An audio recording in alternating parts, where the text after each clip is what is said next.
Kita satu dalam doa. Kepadamu ya Tuhan kami naikkan puji dan syukur atas segala berkat-Mu. Inilah saatnya kami akan duduk mendengarkan firman-Mu, dan biarlah Roh Kudus bekerja di hati kami, dan kami akan kembali dengan penuh sukacita. Dalam nama Yesus kami sudah berdoa. Amin. Shalom, selamat malam buat kita semuanya. Shalom. Iya. Apa kabar malam hari ini?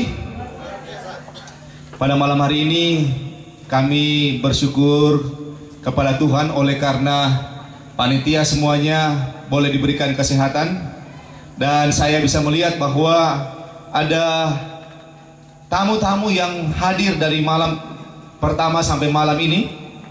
Dan pada malam hari ini kita tiba kepada pembahasan yang lain lagi sehubungan dengan pembahasan tadi malam. Pembahasan tadi malam ada yang masih ingat? Judulnya adalah apa? Batu bata tanpa jerami. Pada malam hari ini judulnya adalah kisah tentang dua wanita atau dua perempuan. Tapi sebelumnya saudara yang kasih, saya mungkin akan mengundang, ada di antara saudara-saudara yang bawa Alkitab, boleh pegang, kasih tunjuk sama saya yang pegang, yang bawa Alkitab. Ya, terima kasih. Ada lagi mungkin? Ya. Karena tadi malam saudara yang kasih, ketika saya berbicara dan kemudian saya berdoa, lalu datang pertanyaan. Pertanyaan datang kepada saya.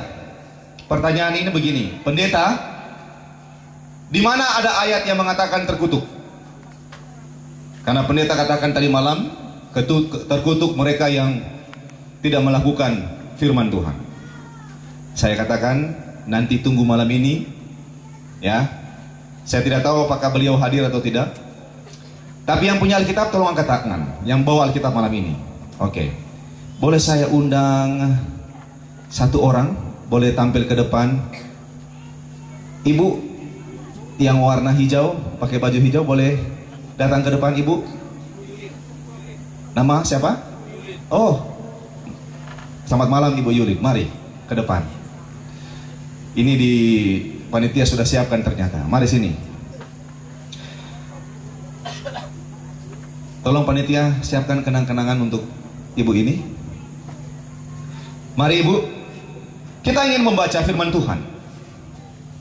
Yang pertama Bu, tolong baca Ulangan 27 ayatnya yang ke-26. Ulangan 27 ayatnya yang ke-26. Yang punya Alkitab boleh buka sama-sama, ya. Terkutuklah orang yang menepati perkataan hukum Taurat ini dengan perbuatan, dan seluruh bangsa itu haruslah berkata amin. Ulangi Bu sekali lagi. Terkutuklah orang yang tidak menepati perkataan hukum Taurat ini dengan perbuatan, dan seluruh bangsa itu haruslah berkata amin. Ayat pertama. Ayat kedua, Mazmur 119 ayat 21. Mazmur 119 ayatnya yang ke-21.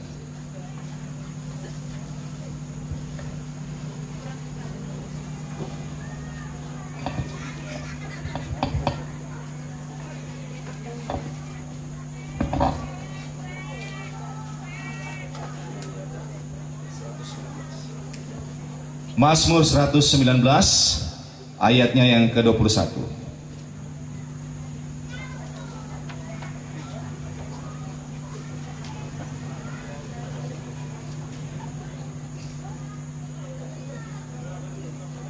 Ya, 119 sudah, tinggal mau cari ayat 21-nya, ayat 21.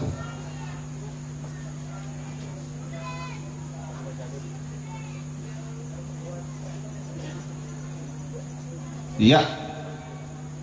Ayat 21, engkau menghardik orang-orang yang kurang ajar, terkutuklah orang yang menyimpang dari perintah-perintahmu. Jadi terkutuklah orang yang menyimpang dari perintah-perintahmu.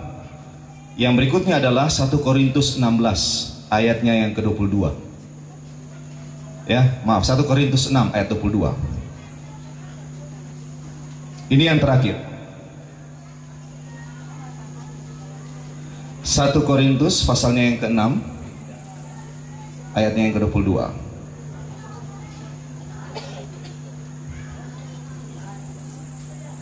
Oh, maaf, ayatnya yang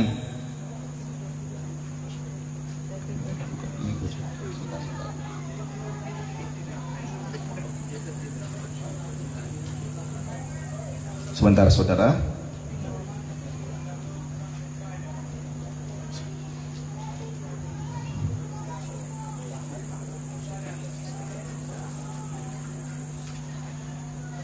Oke, 1 Korintus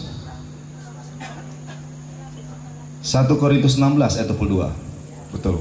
1 Korintus 16 ayat 22.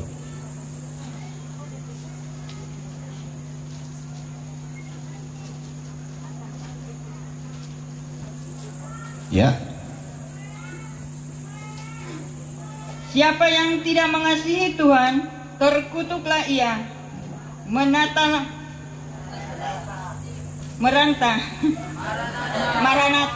Jadi siapa? Ulangi lagi, Bu. Siapa yang tidak mengasihi Tuhan, terkutuklah ia. Maranatha. Terima kasih. Boleh kasih kenang-kenang kepada Ibu Yulin. Terima kasih, Bu.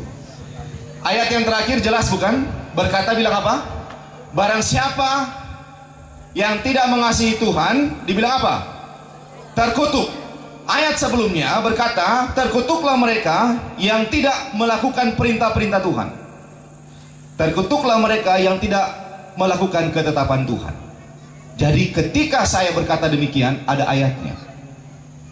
Dan pada malam hari ini kita kembali mengingat bahwa tadi malam kita belajar mengenai bata tanpa jerami. Bukti pertama yang saya tunjukkan kepada kita bahwa perintah Tuhan itu harus dilaksanakan, termasuk perintah yang keempat, yaitu sucikan dan kuduskan hari Sabat. Bukti yang pertama dari mana saudara? Dari Firaun. Firaun mengakuinya. Jelas. Lalu kemudian diikuti dengan Abraham mengakuinya. Lalu Yesus Kristus mengakuinya. Murid-murid dan rasul-rasul umat yang pertama, umat Kristen yang pertama mengakuinya. Nah, saudara yang kasih, pada malam hari ini kita akan melanjutkan pembahasan firman Tuhan, ya, dengan judul yang baru lagi, A Tale of Two Women. Kisah tentang dua wanita. Apa yang menarik dengan kisah tentang dua wanita? Di dalam Alkitab begitu banyak tulisan tentang wanita, tetapi pada malam hari ini kita khusus akan membahas yang terjadi di Israel. Anda kenal Raja Salomo. Kalau Anda dengar kata Raja Salomo, apa yang Anda ingat pertama kali yang ada di pikiran? Ya, yang selalu lebih dulu diingat, dia punya istri dan dia punya gundik. Pada umumnya demikian. Ketika menyebut Raja Salomo, yang diingat adalah 700 istrinya dan 300 apanya? Gundiknya. Bayangkan saudara, punya pasangan hidup 1000. 1 tahun 365 hari. Ini anak habis saudara. Tetapi saudara kasih, Alkitab mau tekankan bukan itu. Ada hal yang penting yang saya sudah tunjukkan di sini. Ini tentang Raja Salomo dan Ratu apa saudara?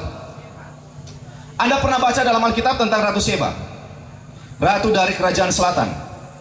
Ratu ini adalah Ratu Ethiopia, boleh saya katakan.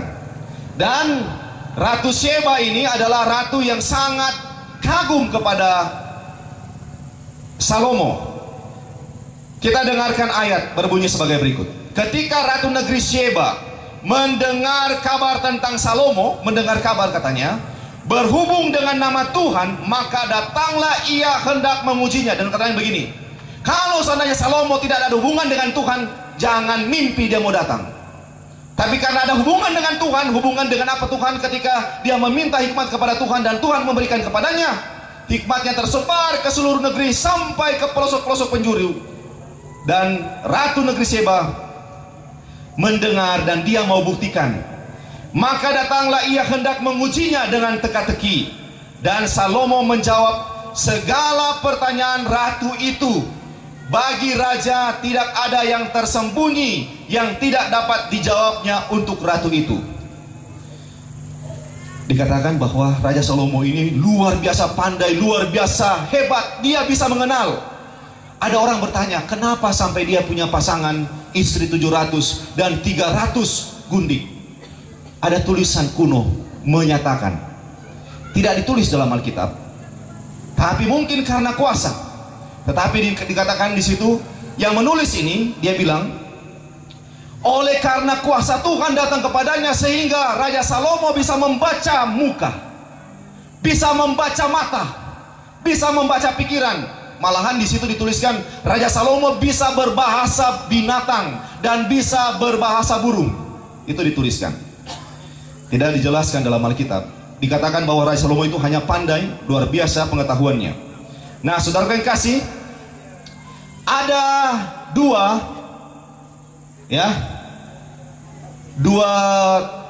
sebenarnya satu, ini yang sebenarnya, tapi ini yang dimodernkan, namanya Midras dan Agada. Midras adalah kumpulan catatan-catatan interpretasi akan perjanjian lama, dan Agada adalah kumpulan catatan-catatan etika tentang kebiasaan, termasuk apa yang sering dilakukan oleh raja-raja Israel. Ini catatannya. Dan saudaraku yang kasih, di dalam sinilah ketika saya baca, saya dapati hal-hal yang menarik. Oleh karena itu, ini juga menjadi bagian kita pada malam hari ini. Saya ingin bagikan, kalau ada yang bisa jawab pertanyaan ini, ada hadiah. Boleh bawa kemari itu hadiah yang di plastik tadi. Boleh bawa kemari. Coba Anda, ini adalah katanya pertanyaan, salah satu pertanyaan dari Ratu Sheba. Ya, kalau Anda bisa jawab, saya kasih hadiah. Oke, terima kasih. Ada yang bisa jawab ini, siapa saja, tidak peduli Anda tamu, Anda anggota, Anda orang tua, Anda orang muda, tahu Anda ini. Ratu Sheba, dia bilang begini, mulai percakapannya dengan Raja Salomo ketika bertemu, dia bilang begini, apakah engkau Salomo? Iya, saya. Apakah engkau yang diberkati Tuhan dengan hikmat yang luar biasa? Iya, saya. Saya datang mau menguji Anda. Anda siap? Iya, saya. Itu jawabannya. Dan pertanyaan yang dinyatakan oleh Ratu Sheba yang pertama, ini tidak ada dalam Alkitab. Ini ada di dalam Midras Agada, Abudu namanya. Lalu sekarang ditanya, siapa itu 7 yang menghalangi, 9 yang membebani, 2 yang menawarkan minuman, 1 yang minum? Ada yang bisa jawab? Ada yang bisa jawab? Susah pertanyaannya. Anda mau tahu jawabannya? Sayang ya, saya sudah siapkan hadiah ini. Tidak ada yang bisa jawab. Ini pertanyaan Ratu Sheba. Menurut Midras, jawabannya Raja Salomo adalah 7 hari menstruasi, 9 bulan mengandung, 2 penyalur susu, 1 anak yang minum. Kembali pertanyaannya, siapa itu 7 yang menghalangi? Karena periode katanya menstruasi 7 hari. 9 yang membebani itu 9 bulan kalau mengandung. Karena dibilang siapa, bukan apa. 2 yang menawarkan minuman, 1 yang minum. Inilah jawabannya. Luar biasa. Oke, saya masih ada pertanyaan lagi. Ada hadiah. Pertanyaan yang kedua dari Ratu Sheba. Ini Ratu Sheba ini. Bagaimana bisa seorang wanita berkata kepada anaknya? Apa yang terjadi ini? Mulai dari tadi malam ini ya. Saya kurang tahu, mudah-mudahan bisa. Baik saudara yang kasih, iya, mudah-mudahan bisa terus.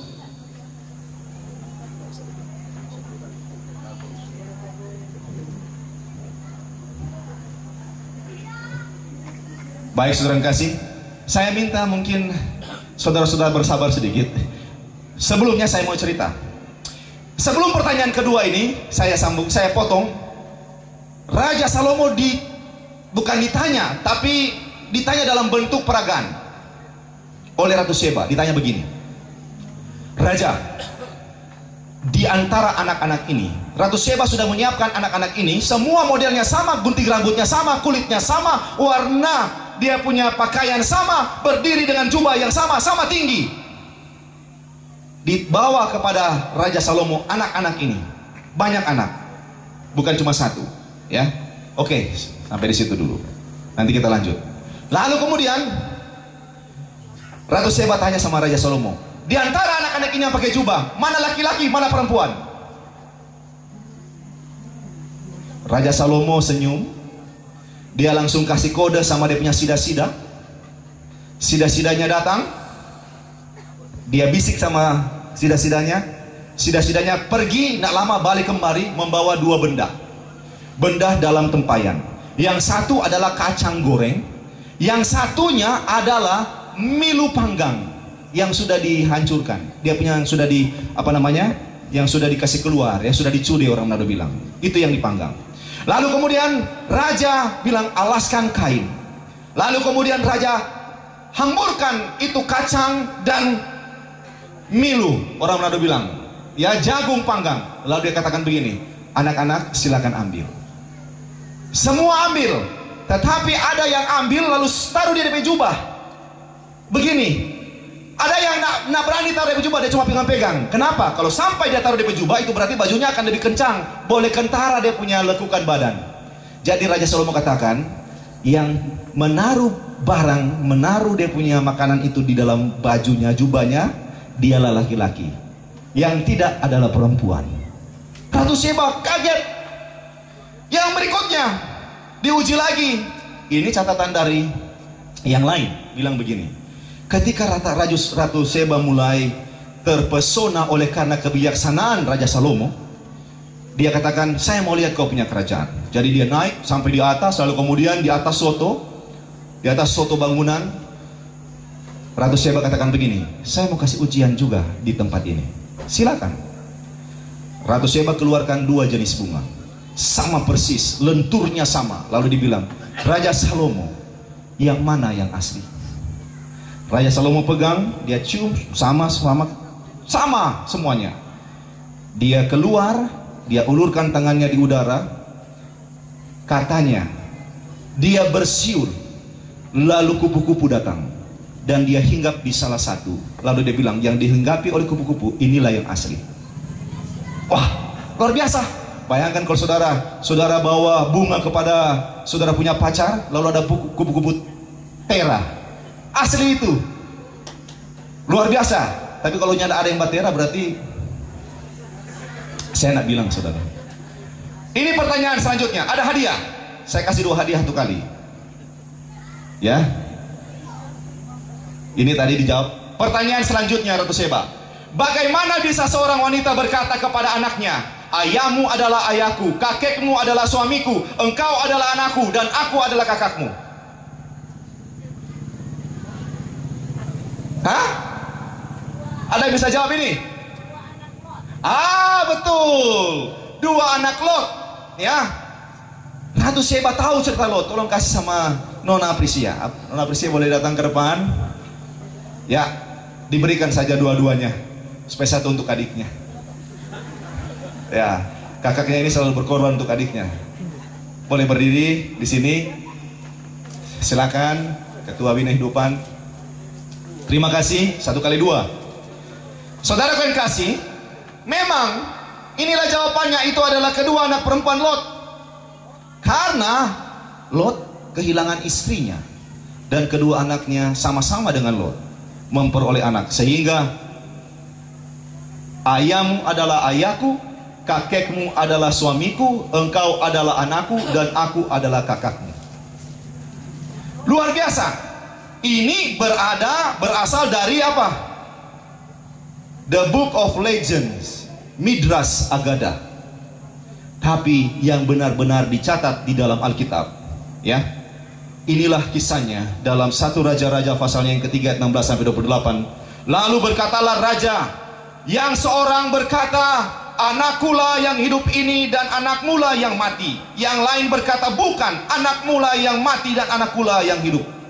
Ini bercerita ketika satu kali raja disibukkan dengan 2 orang wanita yang datang tinggal sama-sama, bukan berarti tidur sama-sama, tinggal di satu atap. Mereka bersamaan, yang satu lahir lebih dulu, lalu kemudian tidak lama berselang anak perempuan yang lain melahirkan. Lalu yang melahirkan kedua itu tiba-tiba entah kenapa dia tidur terlalu lelah, dia tindis anaknya meninggal.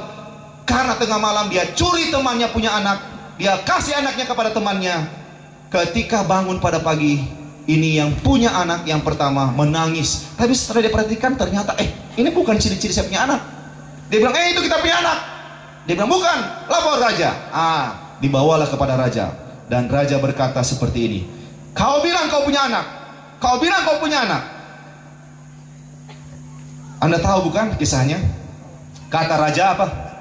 Penggalah anak yang hidup itu menjadi dua, dan berikanlah setengah kepada yang satu, dan yang setengah lagi kepada yang lain.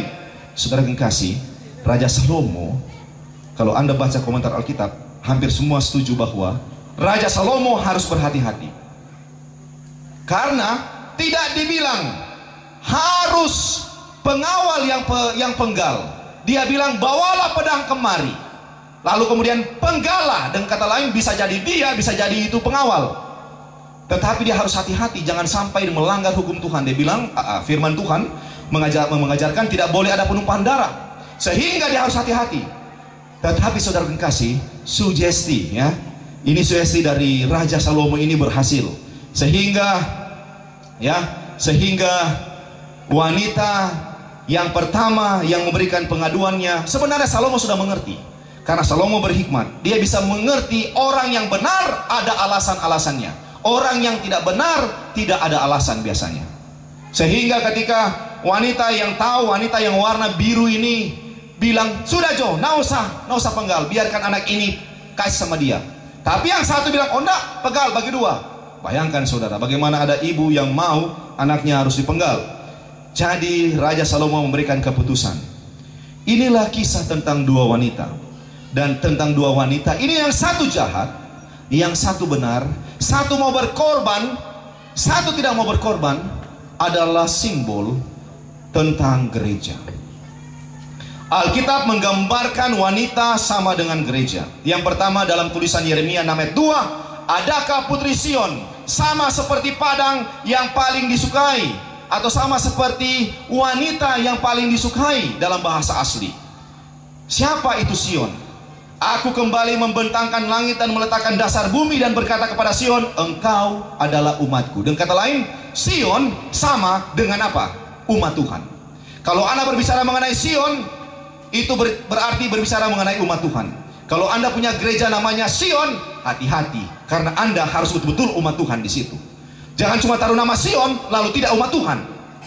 Ini umat Tuhan. Sion adalah putri Allah, wanita gereja Tuhan. Nah, saya mengambil gambar ini untuk menggambarkan bahwa putri Sion sebagai umat ataupun gereja Tuhan. Kita mulai dalam Wahyu pasalnya yang ke-12 ayat pertama dan 2. Maka tampaklah tanda besar di langit, seorang perempuan berselubungkan matahari dengan bulan di bawah kakinya, dan sebuah mahkota dari 12 bintang di atas kepalanya. Ia sedang mengandung, dan dalam keluhan dan penderitaannya hendak melahirkan, ia berteriak kesakitan. Ada Yohanes, murid yang dikasihi, melihat seorang wanita di dalam khayalnya. Wahyu pasal 12 ayat 1 dan 2. Wanita katanya yang berselubungkan matahari. Dan Anda tahu matahari adalah terang. Terang menyimbolkan atau melambangkan Allah, Yesus Kristus. Dan dia berdiri di atas bulan. Bulan memantulkan terang. Bulan menerima cahaya dan memantulkan cahaya. Bulan tidak bisa menghasilkan terang sendiri.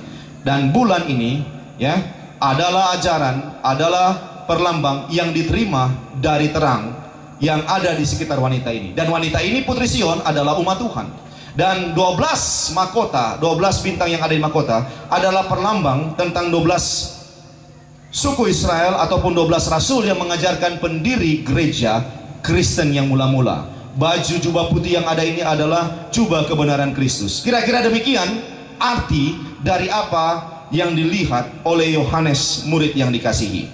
Tetapi Yohanes juga melihat ini, ada naga besar. Naga besar itu si ular tua yang disebut iblis atau setan. ada wanita, ada naga besar, naga tua, ya, naga ular tua yang disebut iblis ataupun setan. Dengan kata lain, kalau berbicara mengenai naga ini, sekali lagi bukan si naga yang ada di Sumatera, tapi naga cerita tentang si Lucifer, putra fajar, ular tua, setan atau disebut iblis. Apa yang terjadi, saudara? Ayat 4. Dan naga itu berdiri di hadapan perempuan yang hendak melahirkan itu untuk menelan anaknya. Segera sesudah perempuan itu melahirkannya. Jadi ini naga, tunggu-tunggu, ini wanita. Siapa ini wanita? Wanita ini adalah umat Tuhan. Umat Tuhan akan melahirkan, lalu kemudian si setan ini lagi tunggu-tunggu mau telan, supaya anak yang keluar langsung dia telan. Tetapi saudara yang kasih, diceritakan dalam ayat 5, maka wanita itu melahirkan seorang anak laki-laki yang akan mengembalakan semua bangsa dengan gada besi. Ini bercerita mengenai kelahiran Yesus Kristus. Yesus lahir, ya, dan dia menjadi perombak semua yang tidak benar, semua yang tidak betul. Sedangkan di dalam gereja pun ada perdagangan terjadi, dan ini yang dibuat oleh si anak kecil ini. Dia memerintah, dia merombak semuanya untuk mengembalikan kepada asal, kepada keaslian peribadatan.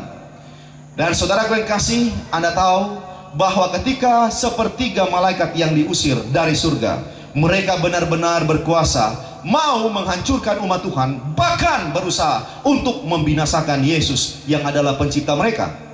Tetapi saudara yang kasih, Anda tahu ceritanya, Yesus menang. Yesus bangkit dari kubur, dan dia bangkit pada hari apa? Hari Minggu. Dia bangkit pada hari Minggu. Tadi malam saya katakan bahwa Yesus pun beribadah, berbakti pada hari Sabtu dalam kematiannya.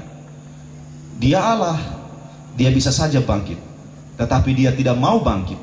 Oleh karena itu adalah hari peristirahatan, hari Sabat. Dan saudara yang kasih, ayat 5, tiba-tiba ketika ular tua, si naga itu mau tunggu, belum sempat, anaknya itu dirampas dan dibawa lari kepada Allah dan ke tahtanya. Bercerita mengenai kebangkitan Yesus dan kenaikan Yesus ke surga. Jadi sama sekali dengan kata lain, ini naga galak. Saudara, kalau Anda bilang, kalau dia mungkin cuma dapat lihat orang, kemudian dapat lihat orang itu galak, ya, kelihatan mungkin orang itu galak, lalu kemudian ketika bertemu Anda lihat mukanya galak, tapi ketika dia bicara ompong. Saudara mau bilang apa dia? Galak marah ompong. Naga, dia galak mar jadi naga ompong. Karena tidak mampu mau tangkap Yesus, Yesus langsung naik ke surga. Dia berada di surga saat ini. Naga kecewa. Dia ada di surga, Yesus diterima dengan sukacita oleh malaikat-malaikatnya. Dan saudara yang kasih, kecewa karena tidak mampu mendapatkan Yesus. Naga atau setan itu memburu perempuan yang melahirkan anak itu. Dia buru umat Tuhan. Apa yang terjadi? Banyak umat-umat Tuhan yang dibinasakan. Petrus harus disalib, kepala di mana, saudara? Kepala di bawah. Banyak murid-murid Tuhan yang dibinasakan. Kejahatan setan disalurkan lewat tentara Roma kuno. Mereka menyalibkan begitu banyak orang Kristen. Mereka membinasakan begitu banyak umat-umat Tuhan. Bahkan Paulus, kepalanya harus dipancung di Roma.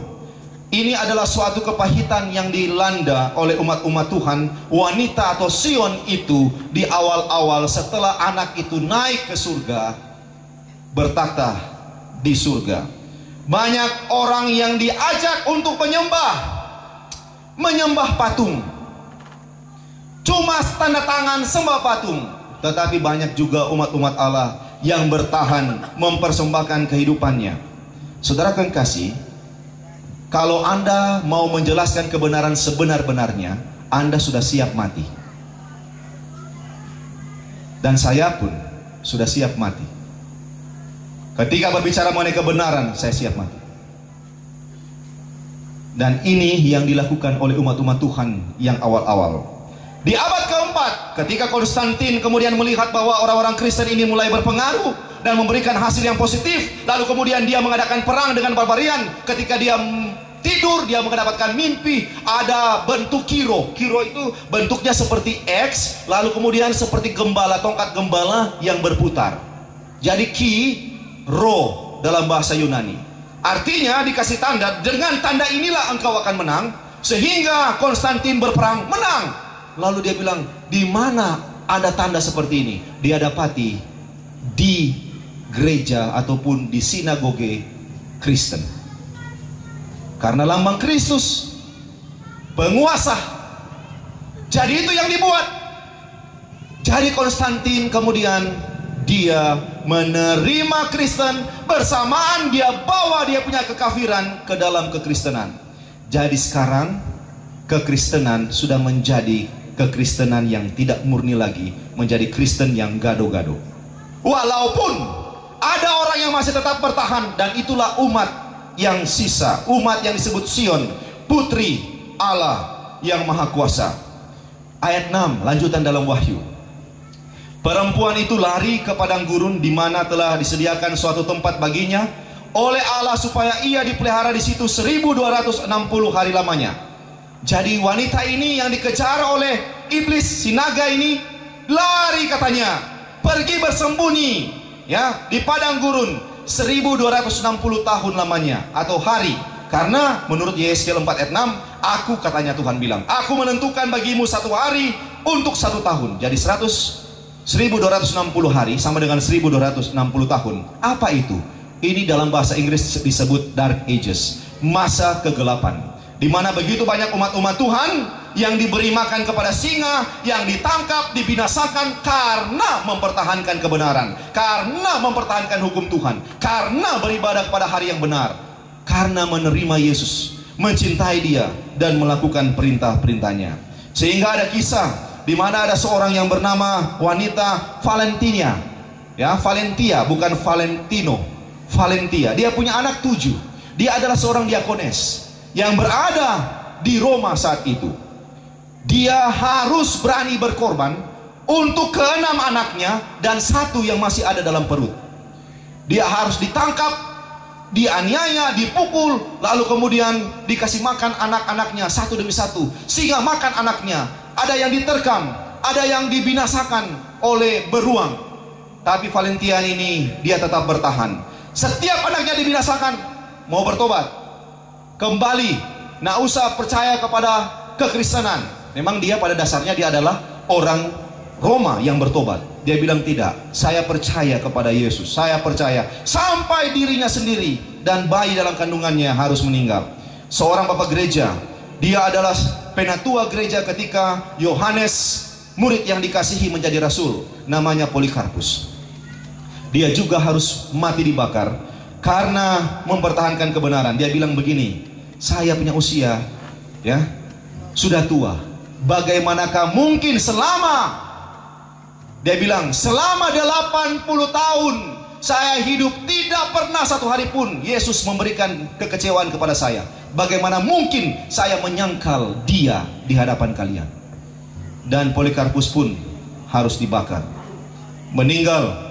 Banyak umat-umat Tuhan yang dibakar di saat itu.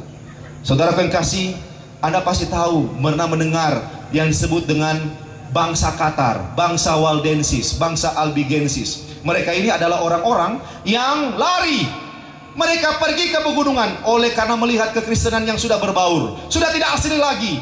Mereka ada, kenapa dibilang tidak asli? Oleh karena kebenaran yang harusnya benar, hukum yang harusnya benar-benar hukum, sudah dirombak seperti pelajaran kemarin. Hukum Sabat tidak dilakukan dengan benar.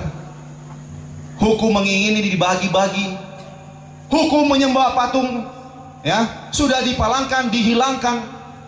Saudaraku yang kasih, mereka lari karena berusaha mempertahankan pelajaran kebenaran sebenar-benarnya. Mereka bersembunyi dalam gua-gua, mereka menyanyi di sana. Bahkan sampai sekarang ada tanda-tanda rumah-rumah yang dibuat oleh orang-orang Albigensis ini, oleh orang-orang Waldensis ini. Dan saudaraku yang kasih, tentara yang mengejar mereka adalah gereja sendiri. Gereja yang sudah tercemar mengejar orang-orang yang mau suka bersih. Mereka mengejar sampai ke gunung, dan orang-orang Waldensis, Albigensis ini harus masuk ke dalam gua. Kadangkala mereka masuk dalam gua, tidak ada ujungnya. Apa yang dibuat? Tentara-tentara yang gereja itu sendiri taruh kayu bakar di muka, lalu bakar dari depan, asap masuk ke dalam. Banyak yang tidak mau keluar, mereka mati lemas di dalam mempertahankan kebenaran. Banyak dari mereka yang memiliki tulisan perjanjian lama dan perjanjian baru, baik tulisan Torah maupun Septuaginta, mereka mengambil lalu kemudian membaca, menerjemahkan, mereka terjemahkan dan menulis kembali dengan darah mereka. Tidak ada tinta. Jadi darah mereka digunakan harus menulis mulai dari buku Matius, Markus, Lukas. Mereka kadang-kadang memakai baju supaya tidak kentara bahwa mereka ini orang Albigensis. Mereka pergi berjualan, sambil berjualan buah-buahan karena mereka berada di gunung. Mereka sisipkan 1-2 lembar tulisan Alkitab kepada orang-orang yang mau baca, sehingga Alkitab sampai sekarang boleh bertahan. Tidak ada buku di dunia ini yang paling laris selaris Alkitab. Tidak ada buku di dunia ini yang paling sering dibaca selain Alkitab.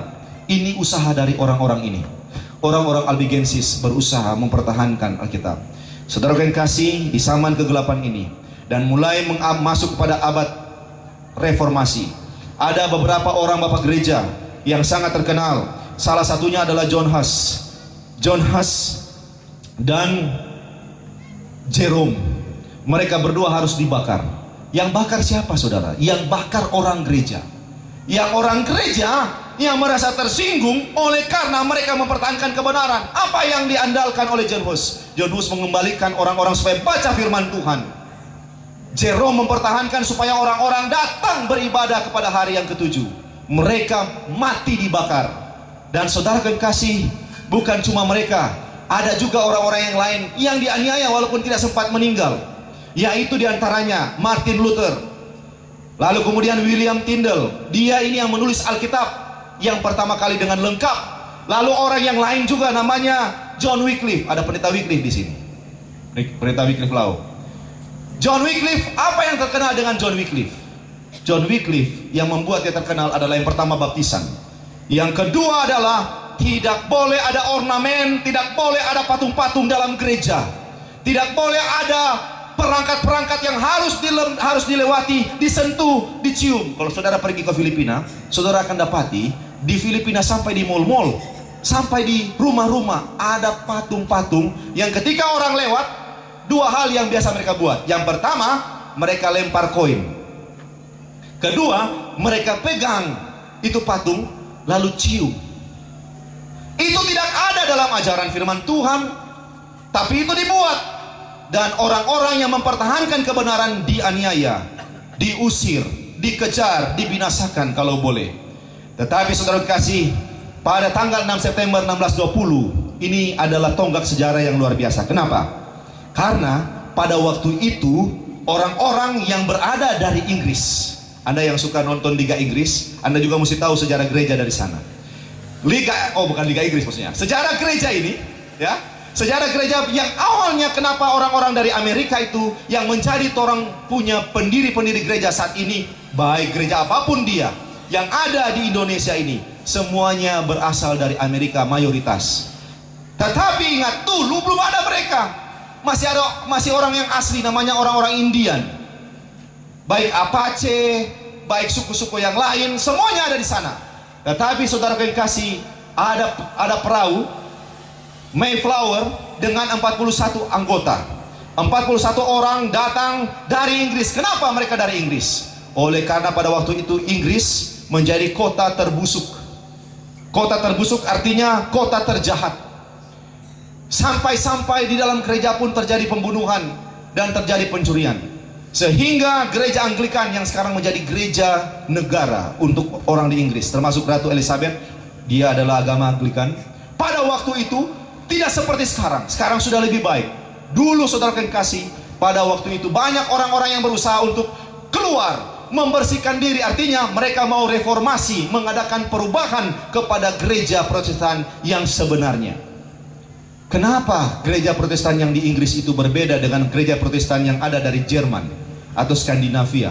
Oleh karena yang di Inggris itu tidak mau mengizinkan, minta maaf, ini sesuai dengan sejarah, tidak mau mengizinkan kepausan untuk menaruh mahkota tidak mau mengizinkan kepausan mengatur perkawinan-perkawinan yang ada di dalam Inggris. Sehingga pada waktu itu kerajaan itu mengatakan, kami pisah, tidak mau gabung-gabung dengan Italia, kami terpisah. Jadi sejak saat itu mereka mendirikan agama Anglikan Ortodoks yang pada dasarnya, pada perannya hampir sama dengan Roma Katolik. Yang membedakan adalah pemimpin agama tidak berkuasa, tapi raja yang berkuasa. Raja yang berkuasa. Dan saudara yang kasih, kalau Anda perhatikan, di Mayflower inilah orang-orang Inggris, 41 orang termasuk anak-anak, mereka berlabuh. Mereka berlabuh pertama kali di Plymouth. Itu adalah wilayah utara Amerika Serikat. Yang pertama mereka lakukan ketika mereka sampai berdoa, saudara. Mereka ada senjata, mereka ada pedang, karena ini masih wilayah baru. Dari situ berkembang, mulailah gereja-gereja itu bertumbuh. Yang pertama adalah gereja Baptis, lalu muncul gereja Metodis, lalu muncul gereja Kristen yang lain namanya Christian Connection, lalu muncul gereja-gereja yang lain. Bersamaan dari Jerman masuk, dari Skandinavia masuk, bersamaan dari Yahudi, dari Israel pun datang masuk di wilayah itu. Saudaraku yang kasih, mulai saat itu gereja berkembang. Tetapi ingat, setan, ya, setan sekarang yang tadi yang hanya 41 orang, sekarang menjadi salah satu penduduk terbanyak di dunia ini, Amerika Serikat. Ayatnya ke-17. Bukan berarti jadi negara. Ingat Amerika Serikat, ya, Amerika Serikat adalah negara yang membedakan antara peranan hukum dan peranan agama, tidak menggabungkan. Sudah berapa kali dicoba-coba untuk gabungkan, tetapi belum sepenuhnya terjadi. Akan terjadi nanti ketika anak manusia itu memang benar-benar akan menyatakan dirinya dalam saat kedatangannya yang tidak lama lagi. Ayat 17. Maka marahlah naga. Penting sekali saudara. Orang yang sering-sering marah, dia adalah naga. Maka marahlah naga, karena tugas-tugas dari naga yang paling pertama adalah marah-marah. Marah ini, tersinggung, dengar firman, tersinggung. Aduh, langsung marah.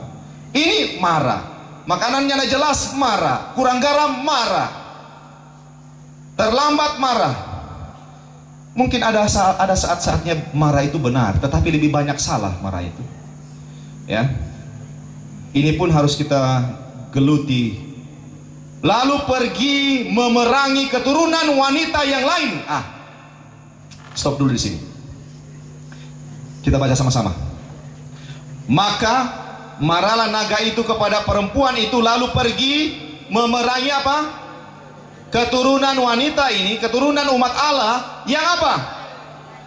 Berarti ada keturunannya yang lain juga. Marki, apa dia nak marah? Dia nak marah kepada keturunan, hanya keturunan yang lain. Yang lain itu ada keterangannya. Keturunannya yang lain. Ternyata ada keturunan perempuan umat yang menyamakan dirinya, yang mengatakan dirinya umat Allah, Sion, tapi tidak dimarah oleh naga. Hanya yang dimarah oleh naga keturunan wanita ini yang lain, yang apa katanya? Yang menuruti hukum-hukum Allah dan memiliki kesaksian apa? Itu DP standar. Ini DP standar saudara. Standar bahwa ketika Anda berada di sini, Anda sementara menyatakan perang terbuka dengan setan. Kalau Anda tidak berada di sini, saya mau katakan itu berarti kita sementara bersekutu dengan setan. Mari kita lihat apa itu menuruti hukum Allah. 1 Yohanes 5 ayat 3. Sebab inilah kasih kepada Allah, yaitu bahwa kita menuruti perintah-perintahnya. Perintah-perintahnya itu tidak apa? Tidak berat. Ternyata menurut perintah itu adalah bagian kasih. Kalau saya mau tanya kepada orang-orang Kristen, kepada siapa saja yang mengatakan diri Kristen, percaya kepada Yesus, percaya, mengasihi Yesus, mengasihi, puji Tuhan. Tetapi apa betul seperti itu? Wahyu 14 ayat 6 berkata, Injil yang kekal untuk diberitakan kepada mereka yang diam di atas bumi dan kepada semua bangsa dan suku dan bahasa dan kaum. Hukum Tuhan termasuk Injil. Hukum Tuhan termasuk perintah kepercayaan kepada pekabaran Tuhan. Dan di dalam Wahyu pasal yang ke-14 berbicara mengenai pekabaran 3 malaikat. Ini pembahasan lain lagi, ya.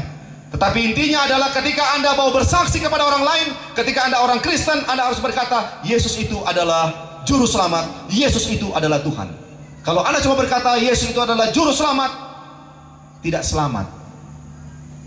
Anda harus katakan, Yesus adalah Tuhan. Karena kemarin saya katakan, sesuai dengan pembahasan kita, banyak orang gagal hanya karena mereka cuma menerima Yesus sebagai juru selamat, tapi tidak menerima dia sebagai apa? Tuhan. Karena kalau sebagai Tuhan itu berarti memiliki aturan-aturan. Saya akui dia sebagai Tuhan, saya percaya dia sebagai oknum yang memiliki peraturan-peraturan. Dan peraturan-peraturan itu tidak berat, saya harus dapat melakukannya. Bagaimana dengan kesaksian Yesus? Kita baca sama-sama. Sembahlah Allah karena kesaksian Yesus adalah apa? Roh nubuat. Kalau Anda bertanya apa itu roh nubuat? Ya, roh nubuat itu adalah pekerjaan roh kepada seseorang untuk memberikan nubuatan. Nubuatannya harus digenapi, nubuatannya harus benar, dan kehidupannya harus seperti Roh Kudus berbicara. Singkatnya, saya mau kasih ilustrasi seperti ini. Mari kita baca sekali lagi. Yang penting di sini ialah ketekunan orang-orang kudus yang menuruti perintah Allah dan iman kepada Yesus. Hampir mirip dengan yang tadi. Menuruti perintah Allah dan memiliki kesaksian Yesus. Di sini bilang menuruti perintah Allah dan iman kepada apa? Saya tulis, saya kasih garis kepada. Kita lihat dalam bahasa Inggris. Sekali lagi saya katakan bukan mau sok-sokan bahasa Inggris, tapi mau kasih tunjuk bahwa ini betul, ini terjemahan yang betul. Disinilah kesabaran orang-orang kudus. Disinilah mereka, atau inilah mereka.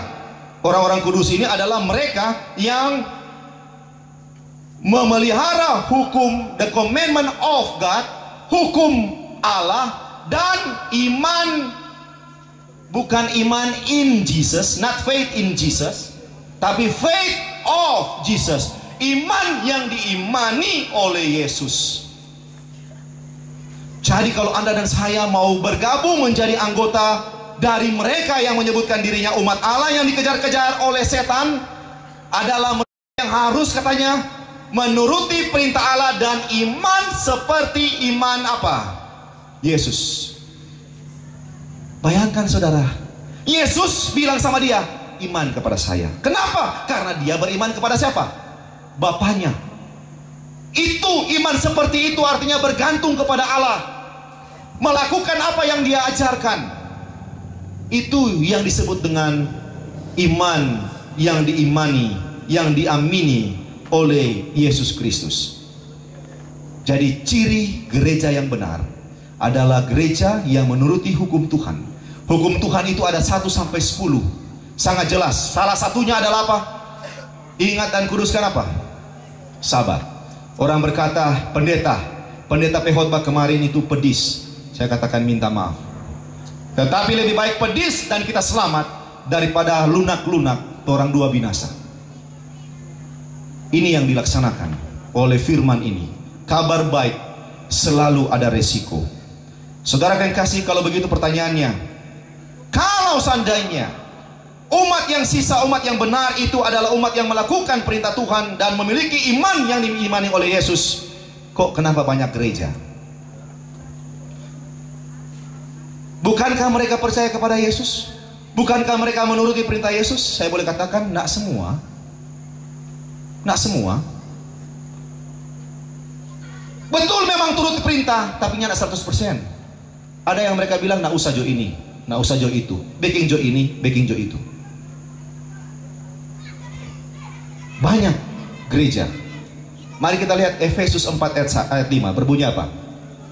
Satu Tuhan, satu iman. Dengan kata lain, satu apa? Satu umat. Mestinya satu gereja. Tapi soal lebih banyak. Padahal ayat ini berkata satu Tuhan, satu iman, satu baptisan. Masih ingat doa Yesus di dalam Yohanes pasalnya yang ke-17, dia katakan, "Ya Bapa, aku berdoa kiranya mereka menjadi apa? Satu." Tapi permasalahannya adalah banyak yang mau suka beda-bedakan. Awal, kenapa perbedaan? Karena egois, karena sakit hati, karena cemburu, karena nyanda suka, nyanda pas di hati, nyanda cocok di bibir, nyanda pas di mata. Itu yang menyebabkan terjadi perpisahan, skisma dalam gereja. Awal kenapa gereja kita berpisah? Pada awalnya adalah oleh karena percampuran kekafiran. Yang berikutnya adalah karena berpisah dari kekafiran terjadilah Protestan. Sekitar tahun 1500-an. 1552 tepatnya. Pisah. Protestan berdiri sendiri. Katolik berdiri sendiri. Katolik solid sampai saat ini kita akui luar biasa.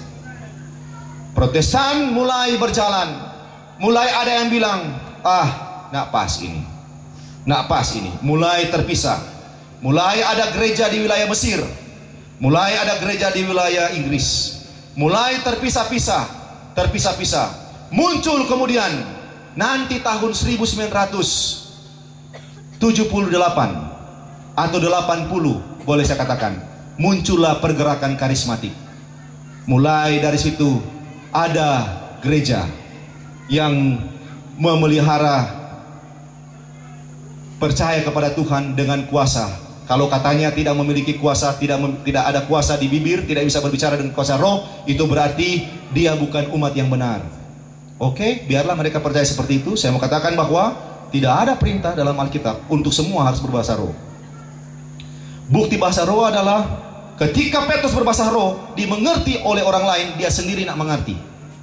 Karena orang itu tahu DP bahasa. Dengan kata lain, bahasa roh itu adalah bahasa yang jelas. Bahasa salah satu bahasa yang di dunia ini. Kalau saya pergi ke Afrika, saya ingin tahu bahasa Afrika, saya cuma tahu bahasa Inggris, bahasa Indonesia, dengan dialek Manado. Kita bisa pakai bahasa dialek Manado, tapi orang mengerti dalam bahasa Afrika. Itu disebut bahasa roh. Dan saudara yang kasih, kalau ada satu Tuhan, hanya satu iman dan satu baptisan, ini sudah beda-beda. Nanti sebentar besok malam kita akan pelajari. Begitu banyak model baptisan, begitu banyak model iman. Walaupun bilang satu Tuhan, begitu banyak Tuhan. Nah heran, kenapa sekarang sudah begitu banyak perpisahan? Yesaya 4 ayat 1 berkata, baca saudara. Pada waktu itu 7 orang perempuan akan memegang seorang laki-laki serta berkata, kami akan menanggung makanan dan pakaian kami sendiri. Hanya biarlah namamu dilekatkan pada nama kami. Ambillah aib yang ada pada kami. Saudara kan kasih, kalau Anda perhatikan ayat ini adalah bagian dari nubuatan. Ini berkata wanita, saya sudah katakan, kalau wanita disebut Sion adalah umat Tuhan, wanita yang bukan Sion berarti wanita yang bukan apa? Umat Tuhan. Dan ini tidak dibilang bahwa ini adalah wanita Sion, hanya dibilang wanita, 7 wanita. Ada 7 jenis umat, boleh saya katakan, ya, akan memegang seorang laki-laki, artinya percaya kepada seorang laki-laki, dan berkata, kami akan menanggung makanan. Anda tahu bukan, makanan adalah bread, ya, roti. Roti itu lambang dari firman apa? Tuhan. Jadi kami akan menanggung, kami punya Alkitab sendiri, menanggung kami punya firman sendiri, dan pakaian kami sendiri. Pakaian artinya kebenaran. Mereka mau cari, mereka punya kebenaran sendiri lewat makan makanan rohani mereka sendiri. Hanya biarlah namamu dilekatkan pada nama kami. Ambillah aib yang ada pada kami. So ini itu yang Tuhan bilang, gereja, umat-umat yang mengatakan kepadanya, Tuhan, Tuhan, bukankah aku bernubuat dengan namamu? Bukankah aku buat mujizat dengan namamu? Bukankah aku mengunjungi orang sakit, berkunjung di penjara oleh karena engkau? Tapi apa Tuhan bilang? Maaf, aku tidak mengenal kamu. So ini dia adalah wanita-wanita. Ada orang bilang begini, nanti akhir zaman 7 wanita kawin dengan satu laki-laki, karena ambil ayat ini. Tapi sebenarnya ayat ini menyatakan kepada kita bahwa ada umat-umat yang bukan umat Sion, yang percaya kepada satu laki-laki, entah kenapa tidak disebutkan, tetapi mereka berteriak kepada yang ada di bawah ini supaya mereka aib boleh teratasi. Wanita-wanita ini percaya kepada satu yang bernama Bintang Timur, tapi meminta kepada Yesus supaya mengampuni mereka. Ini yang membuat sehingga banyak hal yang tidak seharusnya terjadi harus terjadi sampai saat ini. Begitu banyak denominasi. Ini mengingatkan kita akan kisah tentang Nuh. Ini Yesus bilang, dan sama seperti terjadi pada zaman Nuh, demikian pula lah halnya kelak pada hari anak manusia. Memang ayat selanjutnya, pada hari Nuh mereka makan minum kawin-mawin, lalu kemudian Nuh masuk, mereka tidak sadar. Itu dibilang di situ. Tapi saya mementingkan ayat yang lain, ditulis dalam Ibrani 11. Ya. Karena iman, maka Nuh dengan petunjuk Allah tentang sesuatu yang belum kelihatan. Iman artinya dia melihat sesuatu yang belum ada, dengan taat mempersiapkan bahtera untuk menyelamatkan keluarganya. Dan karena iman itu ia menghukum dunia, dan ia ditentukan untuk menerima kebenaran sesuai dengan imannya. Diulang-ulang ini iman. Malam-malam sebelumnya saya katakan, iman sama dengan apa? Percaya. Percaya sama dengan apa? Penurutan. Kalau A sama dengan B, B sama dengan C, A sama dengan apa? C. Iman sama dengan percaya, percaya sama dengan penurutan, iman sama dengan apa? Penurutan. Ini dibuktikan oleh Nuh. Dibilang di sini karena iman dengan taat mempersiapkan bahtera si Nuh ini. Dengan iman dia menghukum orang. Ada orang bilang begini, pendeta, kenapa kita selamat oleh kasih karunia, tapi kemudian kita dihukum oleh apa? Perbuatan. Jelas Nuh bilang di sini, ayat ini berkata bahwa ternyata perbuatan itu atau ketaatan itu adalah bukti iman. Kalau saya berkata kepada Tuhan, Tuhan saya mengasihi Engkau, saya beriman kepada Engkau, tapi saya tidak taat kepada perintah Tuhan, Tuhan bilang kita adalah apa? Pembohong. Ayat-ayat tadi yang sudah dibaca dibilang apa? Terkutuk. Mari kita lihat kenapa banyak orang binasa. Yaitu kepada roh-roh mereka yang dahulu pada waktu Nuh tidak apa? Taat. Tidak masalah saudara percaya. Ternyata saudara yang kasih, kalau saudara dan saya dalam penghakiman bukan soal kepercayaan lagi, tapi soal ketaatan. Namun saudara dan saya tidak bisa taat kalau tidak bisa apa? Percaya. Harus percaya, taat. Tidak seperti orang-orang yang binasa di waktu Nuh. Saudara yang kasih, ini slide saya yang terakhir. Yohanes 10 ayat 16. Ada lagi padaku domba-domba lain yang bukan dari kandang ini. Kemarin Tuhan bilang, selain murid-muridnya yang ada pada waktu itu, orang-orang yang mengikuti dia, dia katakan kepada murid-muridnya, murid-muridku, ada padaku domba-domba lain yang bukan berasal dari kandang ini, katanya. Domba-domba itu harus kutuntun juga, dan mereka akan mendengarkan suaraku, dan mereka akan menjadi satu kawanan dengan satu gembala. Jadi yang dibuat oleh Tuhan menuntun domba yang bukan dari kawanan ini, artinya kawanan murid Tuhan, dituntun masuk ke dalam. Tapi kalau mereka dengar suara, mereka akan datang. Kalau mereka tidak mau datang, itu urusan mereka pribadi. So itu yang disebut dengan orang-orang yang tidak taat di zaman Nuh. Pada malam hari ini saudara yang kasih, kalau Anda bertanya kepada saya, Pendeta Mama Rimbi, jadi mana yang betul? Saya cuma mengatakan umat yang betul adalah umat yang melakukan perintah Tuhan dan yang menjalankan iman yang diimani oleh siapa? Yesus Kristus. Kalau nyanda, minta maaf saudara, lebih baik bacabu dari situ. Cari, lakukan ini, bergabung. Ini yang Tuhan tekankan. Ketika firman disampaikan, firman Tuhan berkata, barang siapa bertelinga hendaklah ia apa? Mendengar. Barang siapa bertelinga hendaklah ia mendengar. Dengan kata lain Tuhan mau bilang, sedangkan binatang kalau binatang boleh mengerti, dorang sok pasti masuk surga. Karena dorang ada telinga. Tapi kalau manusia biarpun berhikmat, kalau nyana masuk dengar, minta maaf.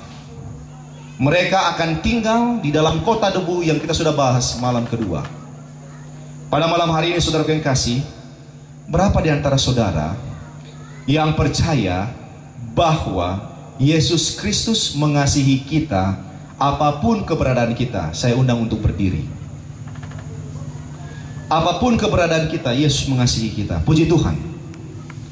Baik saudara yang kasih, pada malam hari ini saya mau mengajak saudara untuk mau nyatakan kepada Tuhan bahwa karena Tuhan sudah mengasihi saudara, Tuhan mau minta, Tuhan mau nyatakan, Tuhan mau minta kita nyatakan bukti kita kasih kita kepada Tuhan.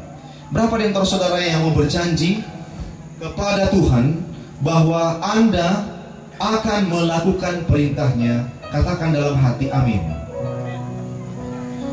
Bila benar saudara akan menuruti perintahnya. Ciri khas yang kedua untuk umat yang sisa adalah mengimani iman yang diamini, yang dilakukan oleh Yesus Kristus. Dia beribadah pada hari Sabat.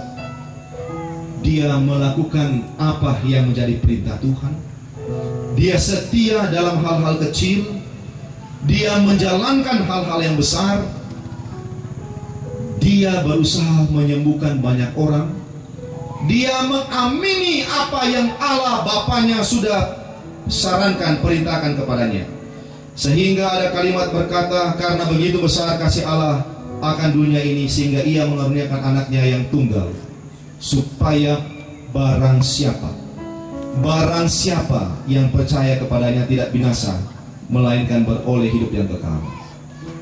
Saya percaya saudara, malam ini kita sudah berdiri mengambil keputusan bahwa kita mau berada dalam kerajaan surga. Kita mau bergabung menjadi bagian dari umat Allah. Oleh karena itu izinkan saya memeteraikan komitmen kita di dalam doa. Ya Tuhan, pada malam hari ini kami datang kepadamu bersyukur dan berterima kasih. Oleh karena Engkau telah menang dari sekian banyak ujian-ujian yang dilakukan oleh setan iblis si ular tua itu. Dari awalnya sampai saat ini, iblis tidak akan pernah menang terhadap usaha-usaha keselamatan. Walaupun demikian, setan akan terus berusaha menjatuhkan, mengalahkan, menggoda, membinasakan umat-umat Tuhan. Tapi pada malam hari ini kami berjanji kepadamu ya Tuhan, kami mau tergabung menjadi umat Tuhan yang melakukan perintah Tuhan, yang memiliki kesaksian Tuhan, kesaksian di mana Roh bekerja dalam kehidupan kami di hari-hari nubuatan ini. Kami mohon kiranya iman yang Engkau pernah miliki di waktu yang lalu, iman Yesus Kristus itu terhadap Bapanya, akan kami miliki menjadi iman yang dimiliki oleh Yesus dalam kehidupan kami. Malam ini pulanglah bersama-sama dengan kami. Tuntun kami ya Tuhan. Biarkan kami beristirahat dengan nyenyak, dan mampukan kami untuk datang besok malam mengakhiri kegiatan pada malam yang terakhir nanti.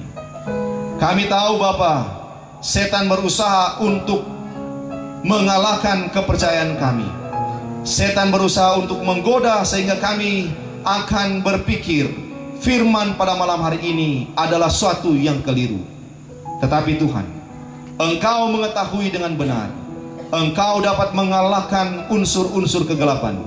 Kalahkan itu dalam pikiran kami. Dan biarlah kami diselamatkan, dimampukan untuk bertemu lagi besok malam. Inilah doa dan harapan kami. Dalam nama Yesus kami sudah berdoa.